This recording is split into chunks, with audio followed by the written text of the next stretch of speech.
പുണ്യക്കാരെ ഇവിടെ പെരുന്നാക്കുള്ള പടക്കം തന്നെ വാങ്ങിയില്ല. അപ്പൊ ഇതിന് വിഷുവിനുള്ള പടക്കം വാങ്ങി പൊട്ടിച്ചു തുടങ്ങിയോ? എവിടുന്നാണ് ഇപ്പൊ ഈ പൊട്ടിച്ചത്?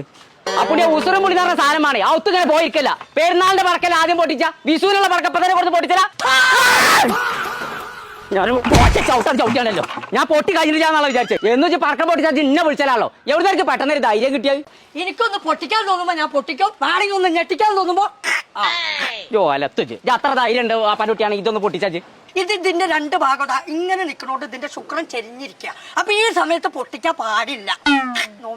നോമിനൽ ഇത് പൊട്ടിച്ചാൻ പേടിയുള്ളൂ, നോമ്പിരിച്ചത് പൊട്ടിച്ചാൻ പേടില്ല. അതങ്ങനെയാണ് ഇതിന്റെ ധൈര്യം ഉണ്ടെങ്കിൽ പൊട്ടിക്കുക. വാ കാണിച്ചു തരാം. ഒരു 3 കിലോമീറ്ററിന്റെ പാറ ഒരു ഒറ്റ വെടിക്കണ അമർത്തിയ മനുഷ്യനാ ഞാൻ. പിന്നെ വെച്ചാൽ ഈ അടക്കൊക്കെ തീരെ ഈ സാധനം പറഞ്ഞു വരുമ്പോ വലിയ ഗുണ്ടാണത്. ഓടിക്കോ ഓടിക്കോ ഓടിക്കോ. എന്തൊക്കെ മാറിക്കോളൂ. എന്ത് തേങ്ങയ്ക്കാ താൻ എന്റെ കക്കൂസിന്റെ ഉള്ളില് കയറിയേ? ചെറുതായിട്ടൊന്ന് പാളി. എന്തായി? വാ കാണിച്ചു തരാം.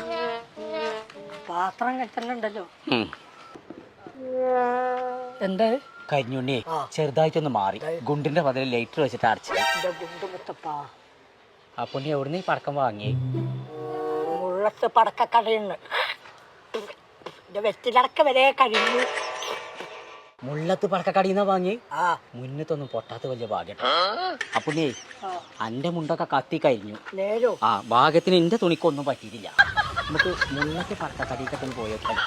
അവിടെ തന്നെ വാങ്ങാം. അതാണല്ലേ. എവിടെ ആ കുക്കർ ഓഫ് ആക്കിയിടാം, മറ്റേ ഈയും പൊട്ടും.